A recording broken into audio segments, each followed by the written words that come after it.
नमस्कार, शाम के 5 बज चुके हैं। मैं हूं आपके साथ अमन चोपड़ा। हैशटैग आप आज जानते हैं क्या है? Life versus liquor.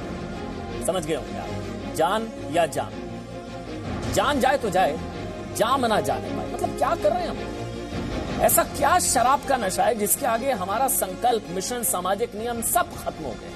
मतलब आप हालत देखिए, जान जाए तो जाए, जाम ना जाने पाए। दिल्ली, मुंबई, बेंगलुरु, हुबली, रायपुर, भोपाल, जहां नजर दौड़ाए वहां पर लोग एक दूसरे पर चढ़े हुए हैं।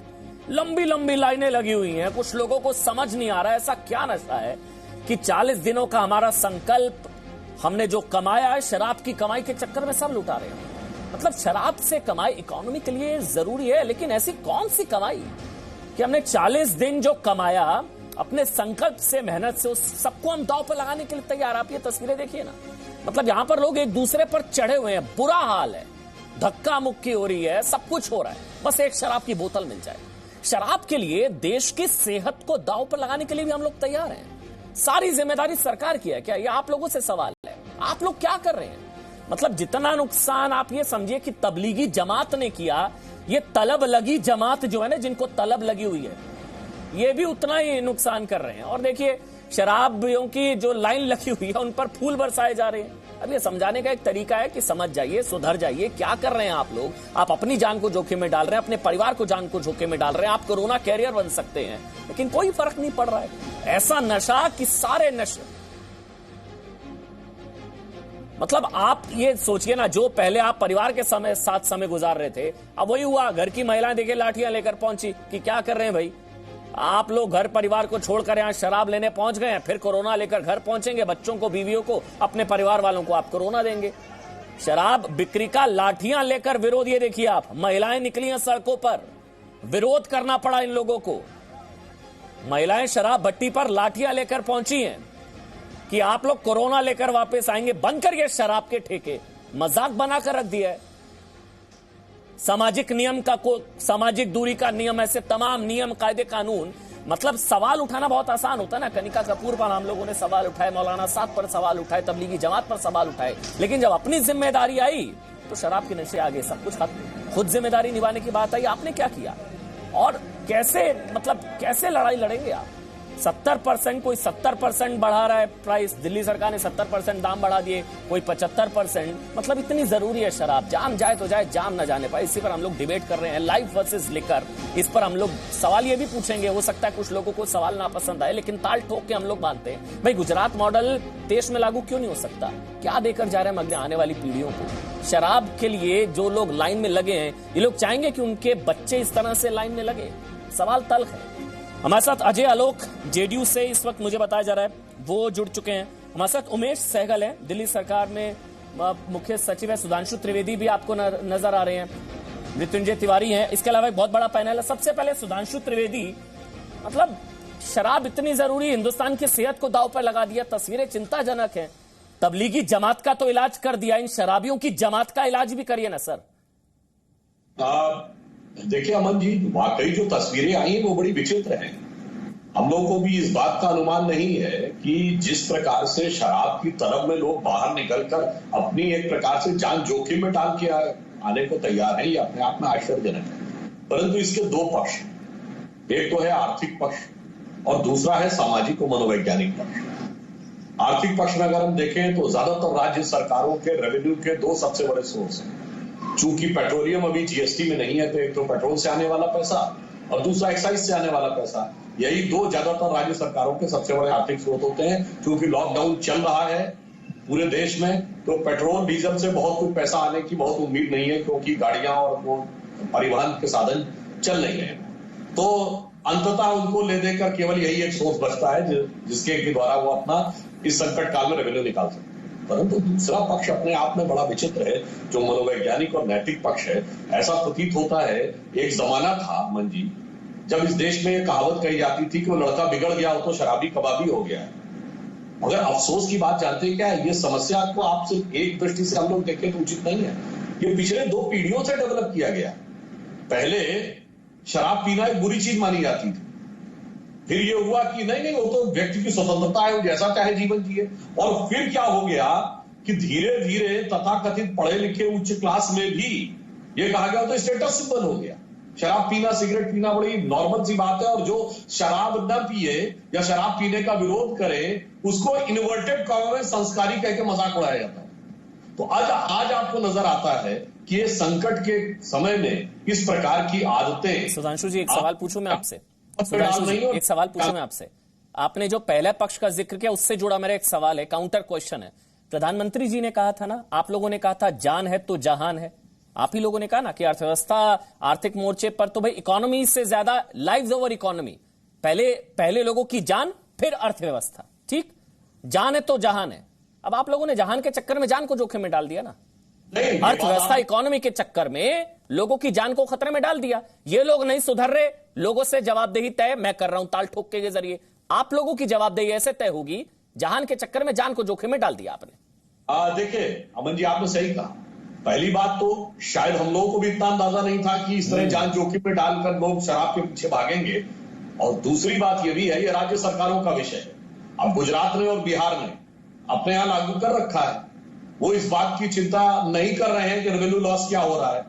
अब राज्य सरकारों पर अपनी कोई विचार यदि केंद्र सरकार थोपने का प्रयास करे तो फिर तो आपको पता है उसके कितने प्रकार के वैधानिक, नैतिक और राजनीतिक विषय निकाले जाते हैं। तो मेरा मानना है कि राज्य सरकारों को यह ध्यान रखना चाहिए कि इसमें कड़ाई के साथ सोशल डिस्टेंसिंग का पालन करवाने का प्रयास सुनिश्चित करना चाहिए। सुधांशु जी, फिर वही सवाल आएगा भाई, हम लोग तो ये सवाल पूछेंगे ना, जैसा 40 दिनों का लॉकडाउन लागू कराया कि कोई दुकान खुली नहीं खुली ना, ऐसा ही लॉकडाउन होता तो ना ये शराब की दुकानें खुलती, ना धक्का मुक्की होती, ना इस तरह से सोशल डिस्टेंसिंग की धज्जियां उड़ती, ना कोरोना काल में ये संकट वाली घड़ी की तरफ हम बढ़ते। कम्युनिटी स्पिरिट से अभी हम बचे हुए हैं ना। मेरे साथ जवाहर यादव है, हरियाणा के मुख्यमंत्री के फॉर्मर ओएसडी हैं, हरियाणा बीजेपी के बड़े नेता हैं। मेरे साथ आम आदमी पार्टी से भी हैं, वो भी मेरे साथ बताया जा रहा है, कुलदीप जी है, वो मेरे साथ इस वक्त जुड़ चुके हैं।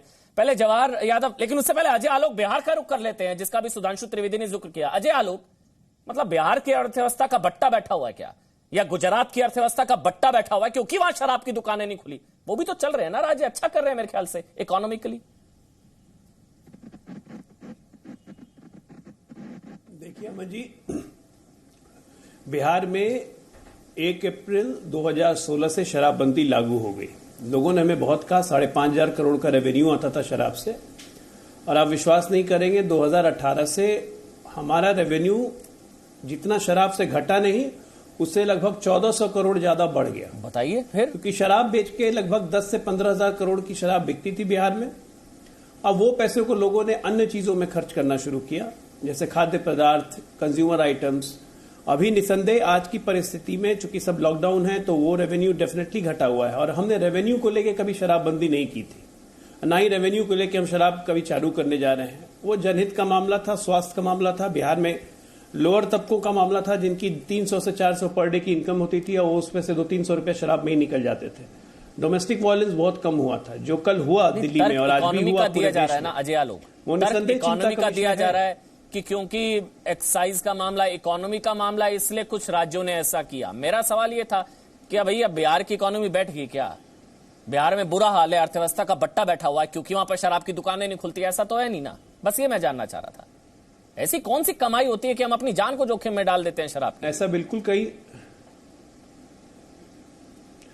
बिल्कुल नहीं है कि इकोनॉमी का भट्टा बैठ गया है। आप यही सोच लीजिए कि बिहार अकेला राज्य है इस कोरोना काल में जिसने अपने प्रवासियों को, जो अन्य राज्यों में फंसे हुए हैं, वैसे 21 लाख प्रवासियों के अकाउंट में 1-1 हजार रुपए डाल दिए।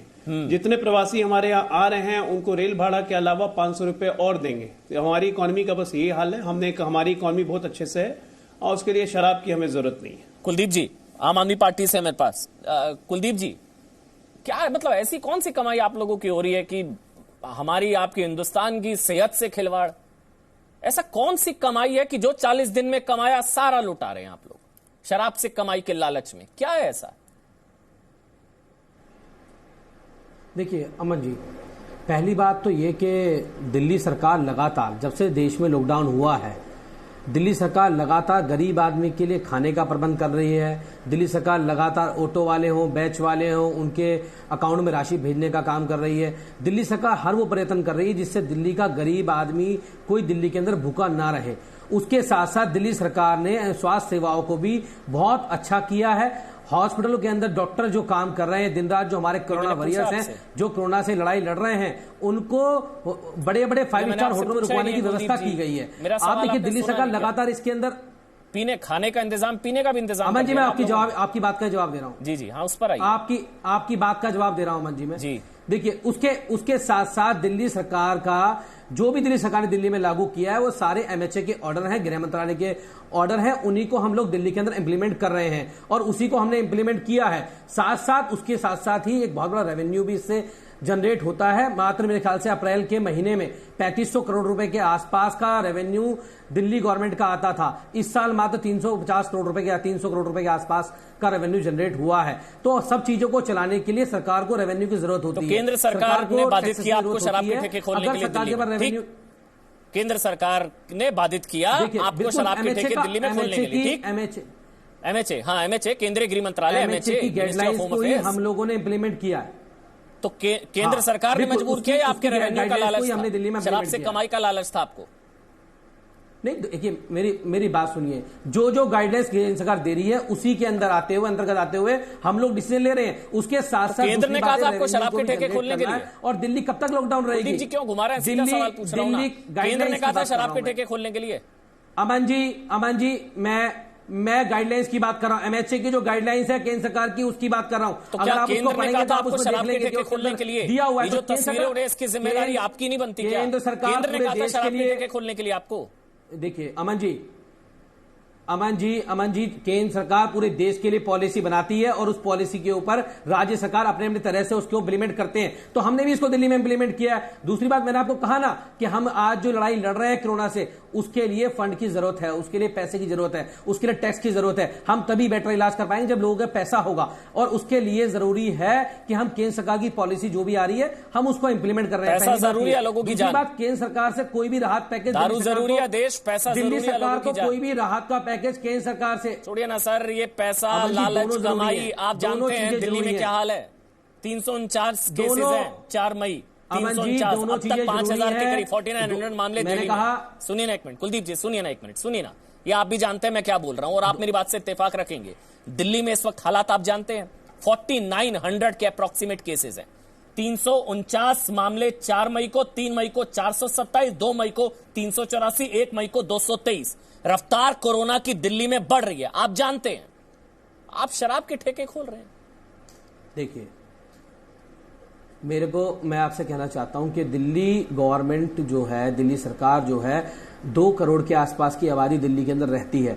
और अगर आप अदर स्टेट से मैं कंपेयर करने के लिए नहीं बैठा, हमारे पास कम मामले हैं ज्यादा मामले, मैं केवल ये बताने के लिए आपको बैठा हुआ हूं कि दिल्ली सरकार जितने भी लोग कोरोना से पीड़ित हुए हैं उनका अच्छा इलाज कर रही है ना हॉस्पिटलों के अंदर, उनको ठीक करके घर भेज रहे हैं हम लोग, उनका अच्छा इलाज कर रहे हैं, उनको अच्छा खाने के लिए दे रहे हैं, उनको अच्छा हॉस्पिटल दे रहे हैं, तो हर चीजें प्रोवाइड करा रहे हैं। तो वो जो लोग इससे पीड़ित हैं उनका हम अच्छी तरह इलाज कर रहे हैं और दूसरे राज्यों के मुकाबले हम लोग अच्छी तरह से उनका इलाज कर रहे हैं। मतलब शराब का नशा जो ना कराए सो कम। आप सोचिए ना, ये शराब का नशा आपसे जो ना कराए सो कम। बर्फबारी हो रही है लेकिन ऐसी कमिटमेंट है शराब को लेकर, ऐसी कमिटमेंट है। वैसे कोई लाइनों में नहीं लगेगा, सबसे बड़ी दिक्कत इतने समय तक खड़े होने और लाइनों में लगने में दिक्कत होती है ना। लेकिन जब शराब की बारी आती है तो कोई विवाद नहीं, कोई दिक्कत नहीं, कोई परेशानी। देखिए ठिठुर रहा है वो शख्स देखिए लाल जैकेट वाला ठिठुर रहा है बुरी तरह से। ऊपर बर्फबारी हो रही है, छाता भी नहीं है, लेकिन शराब का नशा जो ना कराए सो कम। और वो भी तब जब देश में लॉकडाउन है, तमाम तरह की चीजें हैं, सोशल डिस्टेंसिंग, तमाम चीजें हैं। लेकिन देख लीजिए ना आप, नैनीताल की तस्वीरें हम आपको दिखा रहे हैं, बर्फबारी हो रही है लेकिन मजाल है कि कोई कह दे कि आप बंद करिए। देखिए आप नैनीताल की तस्वीरें हम आपको दिखा। उमेश सहगल हैं, दिल्ली सरकार के फॉर्मर चीफ सेक्रेटरी हैं, पूर्व मुख्य सचिव है।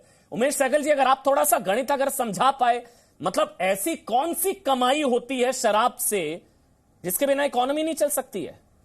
तो गुजरात और बिहार क्या कर रहे हैं? कौन सी कमाई की हमने जो 40 दिन में कमाया लॉकडाउन में संकल्प से, उस शराब से कमाई के चक्कर में हम सब गंवा रहे हैं या गंवाने को तैयार हैं। उमेश सहगल, इसमें 2 चीजें हैं। देखिए 2 चीजें आप नोट करिए। एक तो जो मौसम है गर्मी का आ गया है, गर्मी के मौसम में वैसे भी जो कोरोना वायरस है वो कम सर्वाइव करता है। तो जो विंटर में स्थिति थी या जो अमेरिका वगैरह में भी स्थिति है, वो स्थिति इंडिया में नहीं है। नंबर 2, अगर आप दुकानें बंद रखते हैं, आप सारी एक्टिविटीज़ बंद रखते हैं, लोगों को अनएम्प्लॉयमेंट दे देते हैं, लोगों को पैसे भी खिलाने हैं, खाना भी खिलाना है, लोगों को अस्पताल में भी ले जाना है। अब एक पेशेंट का देखिए प्राइवेट हॉस्पिटल में गया था 16 लाख का बिल आ गया। तो अगर इतनी एक्सपेंसिव ट्रीटमेंट होनी है तो उसके लिए पैसा चाहिए। अब पैसा सरकार अपने फंड से जेब से देती है, अपने टैक्सों से देती है। अब टैक्स सारे बंद हो गए। दिल्ली के 3 टैक्स हैं देखिए मेन। एक ट्रांसपोर्ट टैक्स है, एक महीना 1.5 महीने में कोई गाड़ी नहीं बिकी।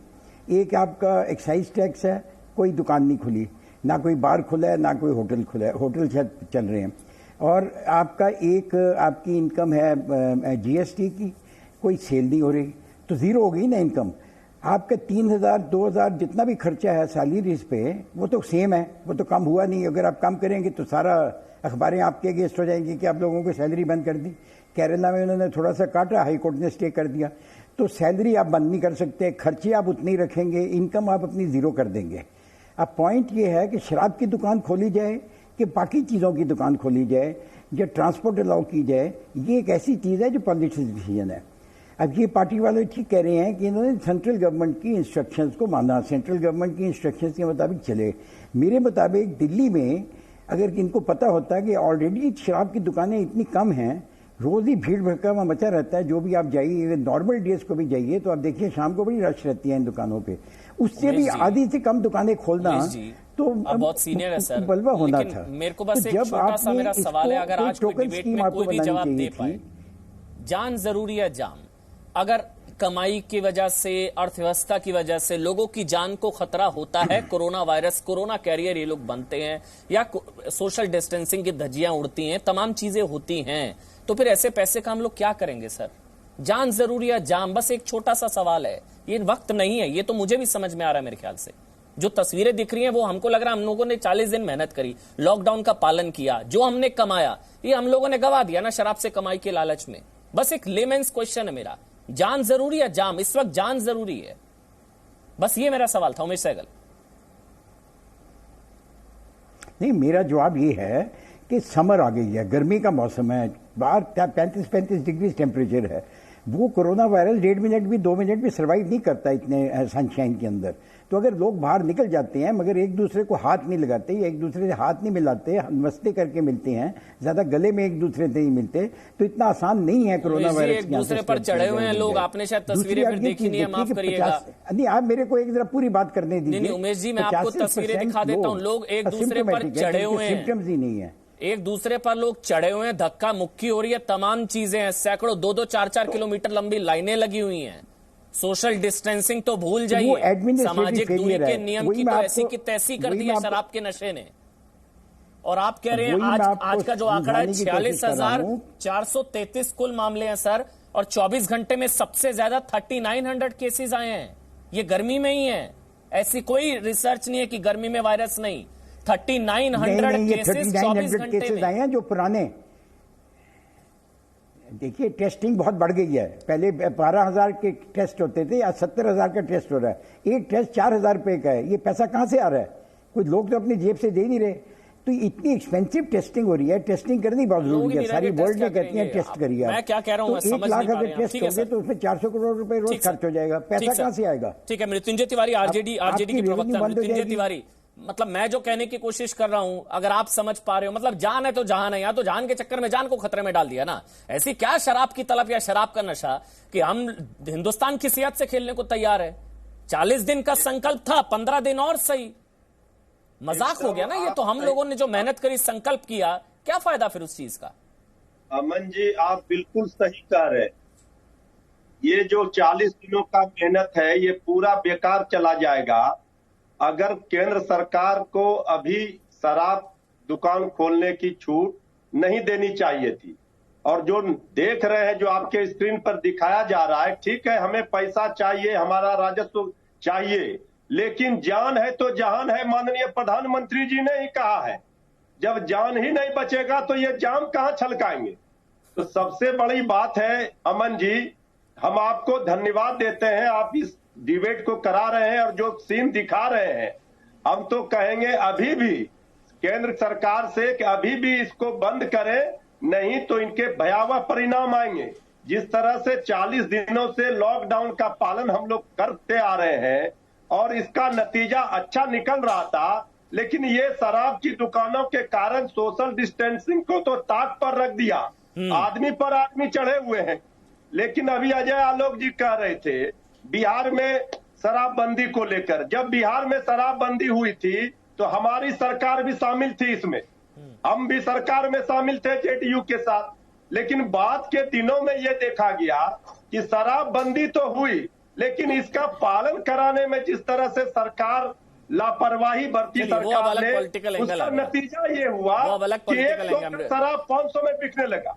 और वो अलग पॉलिटिकल एंगल आ गया, वो पॉलिटिक्स कर रहे हैं आप। बिहार में शराबबंदी ठीक से लागू नहीं, वो थोड़ी ना। नियमों का पालन के लिए एक नीति होनी चाहिए। चलिए ठीक है, अजय आलोक जवाब आप देना चाह रहे हैं, आप दे दीजिए जवाब। उसके बाद बरखा सिंह जी मैं आपके पास आ रहा हूँ, फिर सुधांशु त्रिवेदी, जवाब दे दीजिए आप। अजय आलोक वो कह रहे हैं बिहार में शराबबंदी है लेकिन लागू तो ठीक से है नहीं। देखिए अमन,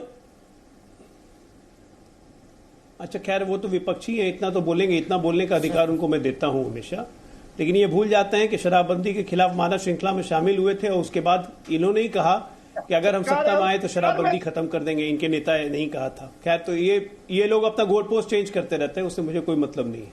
मैं आज बस ये कहूंगा कि जिन जिन राज्यों ने ये शराब खोलने का मिनिस्ट्री ऑफ केंद्रीय गृह मंत्रालय के अनुसार, आया हो गया मृत्युंजय जी, बाद में आप बोल लीजिएगा। केंद्रीय गृह मंत्रालय के अनुसार जिन जिन राज्यों ने अपने दुकान खोलने के निर्णय लिया, ये बिल्कुल राज्यों की स्वेच्छा पे है। एक मिनट मृत्युंजय जी, 1 मिनट में खत्म कर लूं, फिर भी आप बोलिएगा ना, ऐसे पता नहीं चलेगा आप क्या बोल रहे हैं मैं क्या बोल रहा हूं। मेरा ये कहना है, चूंकि मैं दिल्ली में, मेरा घर भी है दिल्ली में, मेरा परिवार भी रहता है, मेरा ये बहुत अच्छे से मानना है कि एक व्यवस्था करके अगर ये दुकानें खोली जाती, जैसे हम एसेंशियल सामानों की सप्लाई सुनिश्चित करवा रहे हैं लॉक्ड एरिया में, कंटेन्ड एरिया में, तो अगर व्यवस्था करके राज्य सरकारें ये काम करें जरूरत क्या है, तो ये क्योस की स्थिति नहीं, समय के लिए आप एक व्यवस्था की कमी डेफिनेटली, जिंदगी और मौत का सवाल है ना। देखिए आप खोलना तो मृत्युंजय जी, अमन जी, ये तो जिंदगी और मौत का अमन जी बात सुनिए, मैं ये कह रहा हूं, अगर आप एक ब्रॉडर प्रोस्पेक्टिव पे जाइए, आज नहीं कल हमें लॉकडाउन तो खोलना ही है। आज हमें शराब की दुकान पे ये भीड़ देख रहे हैं, कल को हम लॉकडाउन खोलेंगे तो ऐसी भीड़ रेलवे स्टेशन पे होगी, ऐसी भीड़ जंक्शंस पे होगी, ऐसी भीड़ मेट्रो में होगी, ऐसी भीड़ एयरपोर्ट्स पे होंगी। कैसे मैनेज करेंगे? ये एक इंडिकेशन है कि जब हम लॉकडाउन खोलेंगे तो हमें कैसे मैनेज करना है, क्योंकि कोरोना खत्म नहीं होने वाला है सितंबर, अक्टूबर, नवंबर से पहले, जब तक वैक्सीन नहीं आती है। तो जनता सोशल डिस्टेंसिंग कैसे मेंटेन करे सब कुछ खोलते हुए, ये एक बहुत बड़ा सवाल है। सिर्फ शराब एक आइसोलेटेड इवेंट नहीं है। आज को आपके इस डिबेट से कम जितने पैनल में बैठे होंगे ये एग्री करेंगे कि हर चीज के लिए अब हमें एक विस्तृत प्लानिंग की जरूरत है। हम सीधे लॉकडाउन ऐसे नहीं खोल सकते हैं। बरखा सिंह जी, अगर स्टेप वाइज लॉकडाउन खोलते हैं तो हमें ये प्लानिंग पहले करनी को लेकर आप कुछ कहना चाहेंगी? भाई ये गुजरात मॉडल, बिहार मॉडल पूरे देश में लागू क्यों नहीं हो सकता थोड़े समय के लिए? क्या दिक्कत है? जान है तो जाम है ना। बरखा सिंह पहले, उसके बाद सुधांशु त्रिवेदी। पहले बरखा सिंह। बिल्कुल ठीक कह रहे हैं आप। हाँ जी, आप बिल्कुल ठीक कह रहे हैं कि 40 दिनों से हम लोग घरों में बहुत शांति से, आराम से, हर चीज का, चाहे वो बड़ा आदमी हो, गरीब आदमी हो, झुग्गी वाला हो, मिडिल क्लास हो, सारे लोग बहुत अच्छे से इसका पालन कर रहे थे। लेकिन जिस तरह से कल आनन फानन में ये दुकानें शराब की खोल दी गई, मैं वसंत विहार में रहती हूँ, सी ब्लॉक में हमारे यहाँ सुबह 4 बजे से ऐसी गदर मची थी कि पूरी कॉलोनी परेशान हो गई। मतलब जो मजदूर जिनको रोटी खाने के पैसे नहीं है वो शराब की लाइनों में लगे हैं। मतलब ये करके आपने पहले देखिए, आदमी शराब खरीदेगा, फिर घर में ये घरेलू हिंसा के मामले बढ़ेंगे, बीवियों को मारेगा, फिर झगड़े होंगे। तो ये तो एक तरफ पुलिस, डॉक्टर्स और सब लोग लगे हुए हैं कि किसी तरह से पब्लिक को बचाया जाए, कोरोना से जो मुक्ति है उस दिलाई जाए। हर आदमी अपनी जगह अपनी बहुत मुस्तैदी से काम कर रहा है। लेकिन ये एक शराब खोल देने से जो है इस सब पे एकदम पानी फिर गया। कल आप देखिए कितने ज्यादा केस बढ़ गए हैं, और अभी और आने वाले कल में आप देखिएगा और कितने केस बढ़ेंगे, क्योंकि हमारे यहाँ इतनी टेस्टिंग कायदे से हो नहीं रही है। सबसे ज्यादा मौतें बिल्कुल नहीं हो रही है जो कि होनी चाहिए, अभी हो नहीं रही है। दिल्ली गवर्नमेंट ने इलाज कराया, सब कुछ कराया, लेकिन आपने सिर्फ थोड़े से रेवेन्यू के चक्कर में आके शराबें खोल के एक लाइन में ये ना सुधांशु त्रिवेदी अब निचोड़ ये निकल कर आ रहा है। देखिए महिलाएं जी, सुधांशु त्रिवेदी, निचोड़ ये निकल कर आ रहा है कि 40 दिनों के लॉकडाउन में जो कमाया, शराब से कमाई के लालच में सब गवाया, और अब इसका रास्ता निकल रहा है। 70% बढ़ा दिए दाम, आंध्र प्रदेश 75% बढ़ा रहा है, यूपी में दाम बढ़ाए जा रहे हैं कोरोना सेस के नाम से। देखिए, एक तो बात जो बरका सिंह जी ने कही, वो भी बात में बहुत सच्चाई है कि अभी तक जितने आप पुलिस रिकॉर्ड देख लेंगे तो जितने हीनियस क्राइम यानी जघन्य अपराध, उनमें लगभग 90% मामलों में अपराधी शराब पिए हुए होता है और अंधाधुंध शराब पिए हुए होता है। इसके बावजूद मैं कहना चाहता हूं, शराब पीने को जो हमारे समाज में एक वर्जना माना जाता था, उसके बाद वो एक स्टेटस सिंबल में कन्वर्ट होता चला गया, स्वीकार्यता बढ़ती चली गई। आप एक और बात सोचिए अमन जी, आज से केवल 20-25 साल पहले कोई भी व्यक्ति ओपनली शराब की दुकान से शराब खरीदते हुए देखा जाना अवॉइड करता था, वो चुपचाप जा खरीद। आज देखिए सब लोग लाइन में जलवेज खड़े हुए हैं, किसी कोई फर्क ही नहीं पड़ता। ये भी एक सोच है। अब दूसरी एक एडमिनिस्ट्रेटिव एस्पेक्ट है जो अजय आलोक जी ने कहा, चूंकि आज शराब की दुकानों की तरफ लोग अंधाधुंध टूट पड़े। जिस दिन मान लीजिए लॉकडाउन खुलेगा तो ऐसा कई जगहों पे हो सकता है, जैसे आपने देखा सब्जी मंडियों में भी अचानक ऐसी भीड़ आई थी और इसके बहुत सारे शॉट्स आए थे। तो आवश्यक है कि राज्य सरकारों को यह व्यवस्था करनी पड़ेगी कि सोशल डिस्टेंसिंग कैसे भीड़ भरी जगहों पर लागू की जाए। तीसरा पक्ष जो अर्थव्यवस्था का है, तो आज की डेट में यह तो एक यथार्थ है कि राज्य सरकारों के पास इस समय सबसे बड़ा सोर्स ऑफ रेवेन्यू सिर्फ और सिर्फ एक्साइज ही रह गया है। अब ये उनके विवेक पर है कि वो अपने रेवेन्यू को अधिक महत्व देते हैं अथवा प्रशासनिक कुशलता के साथ इसको लागू करते हैं और रेवेन्यू को महत्व देते हैं, अथवा वो लोगों की जान को ज्यादा महत्व देते हैं, या दोनों में बैलेंस करते हैं। क्या करते हैं तो राज्य सरकारों का विषय है। हाँ, एक तरीका ये भी है जो आपने कहा कि भाई एक्साइज पर ड्यूटी बढ़ाते चले जाओ ताकि लोग उसको खरीदने को हतोत्साहित हो और आपके पास रेवेन्यू भी ज्यादा है। अब ये तो राज्य सरकारों को तय करना होगा, यह उनकी प्रशासनिक क्षमता या प्रशासनिक नीति का विषय नहीं। लेकिन जैसे 40 दिनों में आप लोगों ने इंश्योर किया एमएचए की गाइडलाइन से ऐसी भी कुछ चीज ना हो, ये आगे आप लोग इंश्योर नहीं कर सकते कि ये शराब की दुकानें ना खुले, ये सब चीजें ना हो? देखिए, मैंने आपसे एक बात कही, सांकेतिक ढंग से आप समझ सकते हैं, कोई बहुत आग्रह करने की जरूरत नहीं है। सब बातों में सलाह मशविरा होता है। एक भी बिंदु मैं ये कह रहा हूं, आज की डेट में राज्य सरकारों का एकमेव सोर्स ऑफ इनकम व्यवहारिक दृष्टि से यह रह गया, तो बाकी तो कोई कार्य हो ही नहीं रहा जिसमें टैक्स बन रहा हो, जिसमें पैसा आ रहा हो। तो ये भी एक राज्य सरकारों को लग रहा है कि उनकी मजबूरी है। तो जहान के लिए जान को जोखिम में डाला जा रहा है ना, मतलब पैसे के लिए। जहान के लिए नहीं, जहान के लिए जान को जोखिम में नहीं डालना चाहिए। जहान के लिए यही तो बात है, उनको या तो बंद करना चाहिए या व्यवस्थित ढंग से करवाना चाहिए। दो में से एक विकल्प चुनना होगा, अन्यथा ये जान की कीमत पर। और एक बार बात ऑन द लाइटर नोट पे अमन जी कहना चाहूंगा, आज संयोग देखिए कि धर्म स्थल बंद है और शराब की दुकानों पर क्या बढ़िया लाइन लगी हुई है।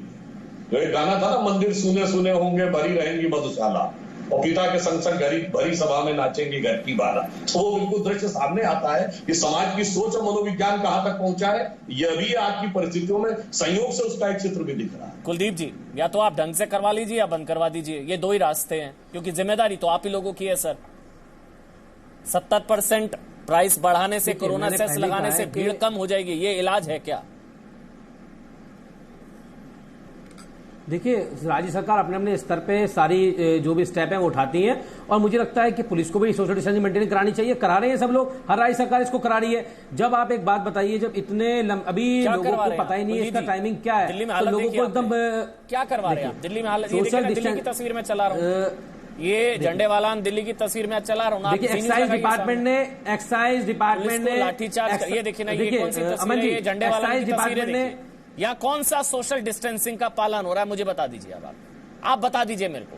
ना आप लोग शराब की दुकानें खोलते, ना लालच में आते शराब से कमाई के, ना ये हाल होता। आप बताइए ना, या तो आप ढंग से करवा लीजिए। ये रेड जोन भी है, आप तो तमाम जोन में दुकानें खोल दी। अमन जी उड़ा जा रही है, नहीं खोली गई है। मैं आपको गुस्सा आता है। हम लोग 40 दिनों से लॉकडाउन का पालन करके घर के अंदर सोच रहे हैं हमारी संकल्प शक्ति का कुछ असर देखने को मिलेगा। दिल्ली पुलिस कमिश्नर को भी अमन जी बोलिए कुलदीप जी बोलिए। हाँ, दिल्ली पुलिस कमिश्नर को भी और सारे जितनी वाइन शॉप्स हैं उनको एक्साइज डिपार्टमेंट ने ऑलरेडी ऑर्डर जारी कर दिए हैं कि वो सोशल डिस्टेंसिंग को मेंटेन करवाएं, वो उनका काम बनता है। तो उसके लिए सोशल डिस्टेंसिंग को मेंटेन कराया जा रहा है और लोगों से भी अपील की जा रही है कि वो अपना धपड़ी के माहौल में ना आए। कुलदीप जी एक चीज अगर मुझे समझा दें, चलिए आंकड़ों के जरिए समझाइए, हो सकता है मैं कन्विंस हो जाऊं, जो दर्शक है वो भी यही पूछ रहे हैं, ऐसी कौन सी कमाई है शराब से कि आप मेरी, आपकी और पूरे दिल्ली वालों की, हिंदुस्तान की सेहत से खिलवाड़ करने को तैयार है? कौन सी कमाई होती है ऐसी? कितनी कमाई, क्या कमाई है बताइए आंकड़ों के लिए? कितने कमा सकते हैं हम? 1 लाख करोड़, 2 लाख करोड़, इसलिए हम जान को खतरे में डाल रहे हैं, कोई दिक्कत नहीं है। बताइए कितनी कमाई आंकड़ों में बताइए। आप ये एमएचए से पूछिए ना, मैंने कहा ना हर राज्य सरकार को चलाने के लिए पैसा चाहिए, और ये एमएचए से पूछिए, ऑलरेडी एमएचए ने ऑर्डर किए हैं, पैसे के चक्कर में पूरे हिंदुस्तान पैसे के लिए ऑर्डर किए हैं, पैसे के लिए जान को खतरे में डाला। दिल्ली को लेके इस पे आपको पैसे की चिंता है, कोरोना की चिंता है? दिल्ली को लेके इस पर राजनीति क्यों हो रही है? दिल्ली पैसे की चिंता, कोरोना की चिंता है। दिल्ली वालों के एक एक व्यक्ति की, अमन जी, दिल्ली वालों की जान की हम लोगों को चिंता है, दिल्ली वालों के स्वास्थ्य की हमें चिंता है। हम दिल्ली वाले के एक एक व्यक्ति की चिंता कर रहे हैं। जवाहर यादव जी, मुझे दिल्ली वाले के आपको पैसे की ज्यादा चिंता है, पैसे की कमाई, इकोनॉमी। आपने एक बार भी हेल्थ बोलिए ना, हेल्थ पहले है इकोनॉमी, हेल्थ ओवर इकोनॉमी। जो सरकार को पैसा आता है वो भी जनता के वेलफेयर में खर्च होता है। आप पैसा आपने लगा रखा है सर, जान है तो जहान है, आप समझ ही नहीं रहे हैं। आपके पैसे के चक्कर में कोरोना फैल गया तो क्या करेंगे?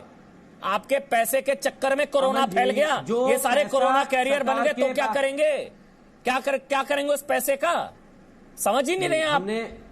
आपको नहीं गुस्सा आता, बुरा लगता है ऐसी तस्वीरें जब आप देखते हैं कुलदीप जी? जो मुझे गुस्सा आता है, आपको गुस्सा नहीं आता? बहुत गुस्सा आता है। हमने कहा ना पूरे देश से ऐसी तस्वीरें पूरे देश से आ रही हैं। मैंने कहा ना आपको, सोशल डिस्टेंसिंग को मेंटेन करना चाहिए, और वहां के लोकल जो भी प्रशासन है उसको भी इसमें आगे बढ़ के आना चाहिए, ताकि वो सोशल डिस्टेंसिंग को मेंटेन करा सकें। और ये सरकार की जिम्मेदारी है। सरकार पे जो भी टैक्स आता है वो जनता के वेलफेयर में हम यूज करते हैं, वो जनता के लिए यूज करते हैं, जनता की स्वास्थ्य सेवाओं में खर्च होता है, जनता के लिए खर्च होता है, जनता के लिए सब कुछ। यहां जनता की जान को खतरे में डाल दिया अपनी कमाई के चक्कर में। जवाहर यादव जी आपको ऐड करना चाह रहे हैं, ऐसा कौन सी कमाई, क्या कमाई है? मतलब शराब इतनी जरूरी कि देश की सेहत के साथ खेल सकते हैं हम लोग। 40 दिन का संकल्प, सब कुछ। देखिए, हमारे हरियाणा में मुख्यमंत्री का स्पष्ट मानना था कि इन दिनों में शराब की दुकानें नहीं खुलनी चाहिए। ये गाइडलाइन हमारे पास भी 2 दिन से है कि शराब की दुकानें खोली जा सकती है, हमने अभी तक नहीं खोली। पर हमें एक नई समस्या पैदा हो गई। हरियाणा को चारों तरफ से 6 राज्य घेरते हैं, और 6 के 6 राज्यों में शराब की दुकानें खुल गई। अब हमारी समस्या ये हो गई कि हमारे 22 जिले हैं, दो जिलों को छोड़कर बैठ जाएगा। अभी शराब से कमाई नहीं होगी तो बहुत बुरा हाल हो जाएगा आप लोगों का। देखिए ना, आम आदमी पार्टी के प्रवक्ता अमन जी, मैं अपनी बात कर लेता हूं। शराब से कमाई नहीं होगी तो आप लोग कहां टिक पाएंगे? अमन जी, हमारे लिए क्या संकट हो गया कि 22 जिलों में से हमारे 2 जिलों को छोड़कर 20 जिलों की जो बॉर्डर है वो कहीं ना कहीं किसी न किसी ऐसे स्टेट से लगता है जहां की शराब आज की डेट में खुल गई है। अब हमें एक नया संकट पैदा हो गया कि ये बॉर्डर से इलीगल शराब आती जाती नहीं है, हर खेत मिला हुआ है। एक खेत हमारा है, दूसरा खेत पंजाब का है, साथ में दूसरा खेत राजस्थान का है, इधर दिल्ली है, चाहे वो नांगलोई की बेल्ट हो, चाहे वो फरीदाबाद की बेल्ट हो, गुरुग्राम की बेल्ट हो। अब हमें समस्या ये आ गई कि पुलिस इलीगल शराब को रोके, जो दूसरे प्रदेशों से इस प्रदेश में आने की संभावना बढ़ गई, या अपने यहाँ कोरोना की फाइट लड़े। तो आज हमें भी इस तरफ जाने का सोचना पड़ेगा कि अगर ये खुलना है तो कम से कम वो ठीक से खुल जाए, क्योंकि जो हमें ये संकट पैदा हो रहा है ये अन्य राज्यों के शराब से खुलने से हो रहा है। नहीं तो हमने 2 दिन अभी तक शराब की एक भी दुकान नहीं खोली। हमारे लिए, मुख्यमंत्री मनोहर लाल के लिए, लोगों का जीवन उनकी प्राथमिकता है। पैसा कभी भी बाद में कमाया जा सकता है। आज सरकारों ने अनेकों लोन लिए, एक लोन और ले सकती हैं। कुलदीप जी, ये बात जो जवाहर यादव को समझ में आ रही है, जो बात जवाहर यादव को समझ में आ रही है, कुलदीप जी आपको समझ नहीं आ रही क्या? जो जवाहर यादव आपके पड़ोसी राज्य हरियाणा को समझ में आ रही है कि इस समय शराब से ज्यादा जरूरी लोगों की जान है, इस वक्त पैसे से ज्यादा जरूरी लोगों की जान है। ये तो आप लोगों को समझ नहीं आ रहा क्या? ये अमन जी, इन्होंने कहा ना, इनको तो ये तो केंद्र सरकार से आर्थिक पैकेज ले तो रहे ना, ये केंद्र सरकार ने दिया। यहाँ के दिल्ली के जितने भी मेंबर्स हैं, चाहे वो सांसद हो या जो भी हो, उन लोगों ने क्यों नहीं मांग करी आर्थिक पैकेज की दिल्ली के लिए? क्या वो दिल्ली के सांसद मेंबर ऑफ पार्लियामेंट नहीं है? इन्होंने तो कह दिया कि इनको मिल जाएगा आर्थिक पैकेज। ये तो केंद्र सरकार से आर्थिक पैकेज ले लेंगे। पैकेज नहीं मिलेगा तो सोशल डिस्टेंसिंग को पालन नहीं करेंगे। मैंने तो किसी पैकेज की बात ही नहीं की। मैंने तो किसी पैकेज की बात ही नहीं की। नहीं, आप एक देखिए मैंने आपको पहले कहा अमन जी, हमने एमएचए के ऑर्डर को हमने एमएचए के ऑर्डर को इंप्लीमेंट किया है। मुझे भी सुनिए, ऐसे नहीं होगा कुलदीप जी। सुनिए एक बार सुनना सीखिए। देखिए, ये ऑर्डर जो है निश्चित रूप से वो ऑर्डर पूरे देश पे लागू होता है, परंतु राज्य को तय करना है कि वो उस पर लागू करना चाहता है या नहीं करना चाहता। आपने जो हमारी तपस्या थी वो भी मुझे लगता है कि दिल्ली, पंजाब, राजस्थान या अन्य प्रांतों ने जो हम कर रहे थे उस पर कहीं ना कहीं परसेंटेज खड़ा कर दिया। आज हरियाणा पुलिस को समझ में नहीं आ रहा कि वो खेतों के जो बॉर्डर लाइन लगती है 6 राज्यों से, वहां पर जाके खड़ी हो या शारीरिक दूरी को मेंटेन करें। और मेरे मित्र कुलदीप जी कह रहे थे कि शारीरिक दूरी मेंटेन होनी चाहिए। तो आपने आने वाले कर्मचारियों डॉक्टर को तो रोक दिया, आप इन्हीं का सलाह नहीं रोक पा रहे हो कि पुलिस का काम लॉ एंड ऑर्डर मेंटेन करना होता है, ना कि शारीरिक दूरी बनाना। लॉ एंड ऑर्डर ये स्टेट के अन्य एजेंसियों का भी काम है। ये आपका जो आबकारी विभाग है उसका फेलियर मैं मानता हूं।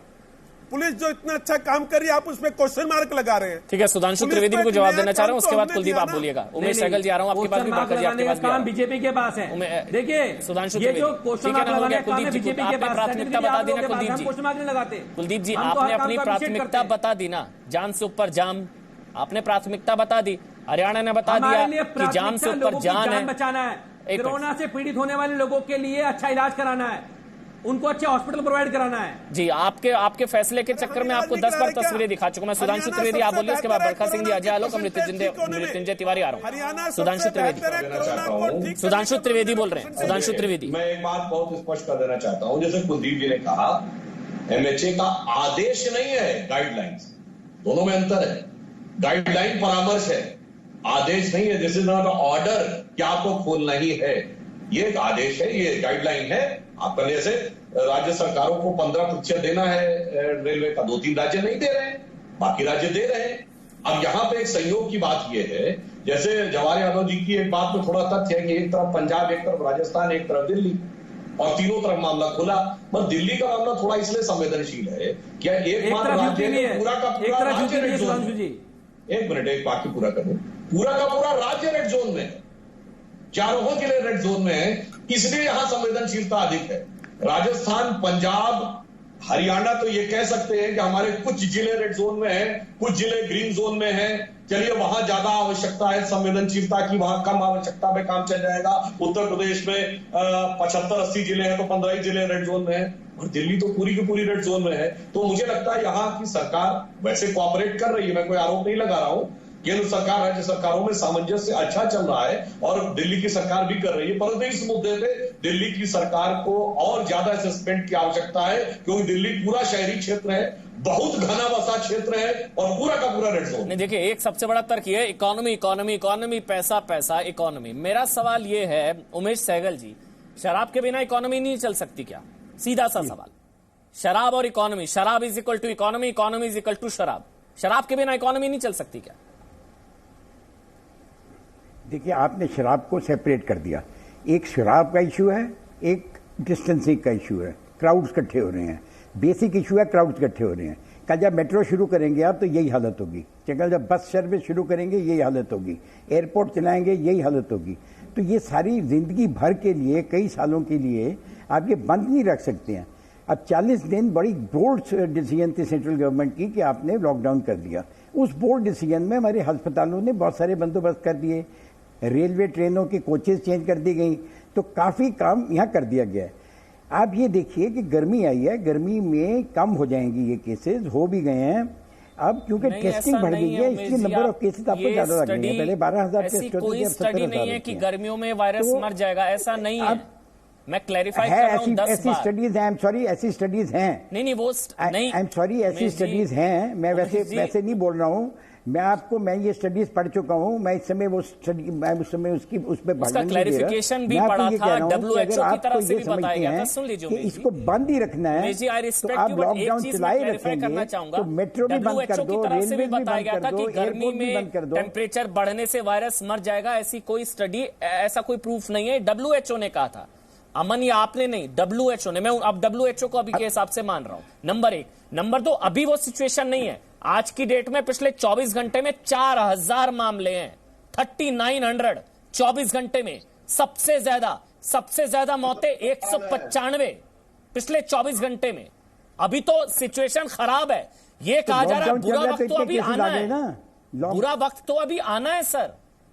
तो आना है तो फिर आप क्या करेंगे? अब बंद रखोगे सारे देश को, तो सर 6 महीने बंद रखोगे, तो अभी तो 40 दिन है, वो आगे की आगे सोची जाएगी ना, कुछ तो आपको करना पड़ेगा ना। तो फिर क्या करें सर? खोल दे, शराब की दुकान बंद कर दो, बाकी दुकानें नहीं खुलेंगी। अजय आलोक जवाब दे दीजिए। अजय खाना पीने के लिए लोगों को चाहिए है कि लोगों को भीख देते रहोगे। अजय आलोक लोगों को फ्री फूड खिलाओगे, लोग अपनी इनकम करेंगे, तो सर क्या कर दे? खोल दे सब उमेश जी, ये सब बंद हो जाएंगे क्या? देखिए अमन जी अब तो खोलना ही पड़ेगा। अमन जी आपकी भी बात सही है और उमेश जी की बात सही है। पॉलिटिकल इशू मत बनाइए। स्थिति ऐसी है कि सब लोग अपने हिसाब से सही बोल रहे हैं, इसको खोलना पड़ेगा। सब लोग अपने हिसाब से सही बोल रहे हैं। आज की स्थिति ऐसी है। मैं कह रहा हूं कि क्रिटिकल बैलेंस बनाना जरूरी है। प्रधानमंत्री ने जरूर कहा था जान है तो जहान है, लेकिन उसके बाद प्रधानमंत्री ने यह भी कहा था कि जान भी है जहान भी है। आज उन दोनों के बीच में क्रिटिकल बैलेंस बनाना जरूरी है। मैं ये कह रहा हूं कि कल को हम अपने पटना में हाउस खोलना शुरू करेंगे, ठीक है, शराबबंदी हमारे यहाँ। अब जो भी आया हो उसको क्रिटिकल बैलेंस तो आपको बनाना पड़ेगा, कोई उपाय नहीं है। सरकारों को यह व्यवस्था सुनिश्चित करवानी पड़ेगी कि जब आप इस तरह का कोई भी दुकान खोल रहे हैं, ट्रेन खोल रहे हैं, मेट्रो खोल रहे हैं, बस खोल रहे हैं, हाईवे खोल रहे हैं, तो आपको एक व्यवस्था बनानी पड़ेगी और लोगों को अपनी जिम्मेदारी भी समझनी पड़ेगी।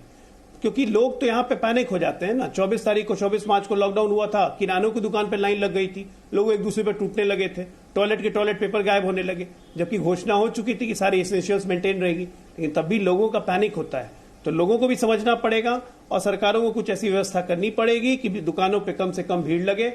व्यवस्था करवाइए, जब शराब की दुकान की व्यवस्था करवा सकते हैं तो टेलीफोन ऑर्डर करवाइए, कुछ करवाइए, जैसे पिज्जा विज्जा होता है। नहीं, यही कुछ तो करना पड़ेगा आपको, क्योंकि भीड़ सोशल डिस्टेंसिंग तो अगले 5-6 महीने मेंटेन करनी। आपका सुझाव है, यही सुझाव ट्विटर पर एक निखिल है, इनकी तरफ से एक सुझाव दिया गया है कि अमन जी होम डिलीवरी करवा दें तो ये शायद समस्या खत्म हो जाए, लोग जुटेंगे ही नहीं। बरखा सिंह जी, मतलब कुछ और रास्ते हो सकते हैं ना इन चीजों के, क्योंकि इससे तो हम लाइफ को मतलब खतरे में डाल रहे हैं लोगों की जान। मेरे ख्याल से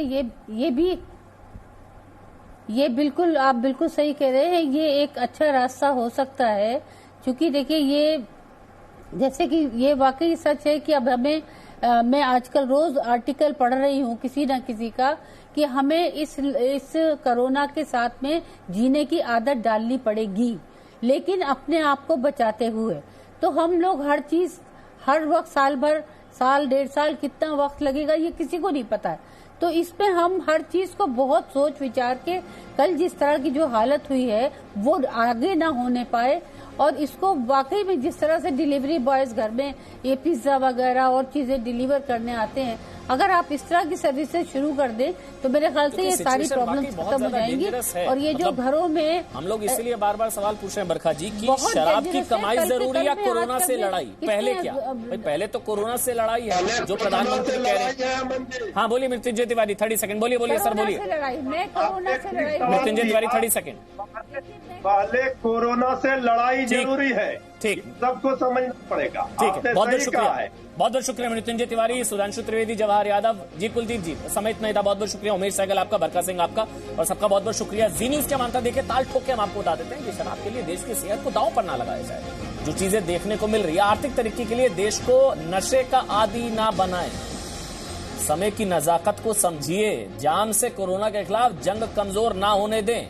जाम के चक्कर में कोरोना के खिलाफ जंग को कमजोर कर दिया गया है कुछ लोगों की तरफ से, उनको भी समझने की जरूरत है। एक छोटा सा ब्रेक, लेकिन उससे पहले आपको बता दें कोरोना योद्धा हमारी जान बचाने के लिए दिन रात काम कर रहे हैं, लेकिन क्या आप जानते हैं, आपको पता है कोरोना योद्धाओं की जान के साथ एक बहुत बड़ा खिलवाड़ हो रहा है। आंखें खोल देने वाला खुलासा शाम 7 बजे देखिए, कोरोना काल में सबसे बड़ा खुलासा, ऑपरेशन संक्रमण के सौदागर, शाम 7 बजे। No signal, no worry. Presenting Z News app with live TV, latest updates and expert opinion. Available on Google Play and App Store. Download it now.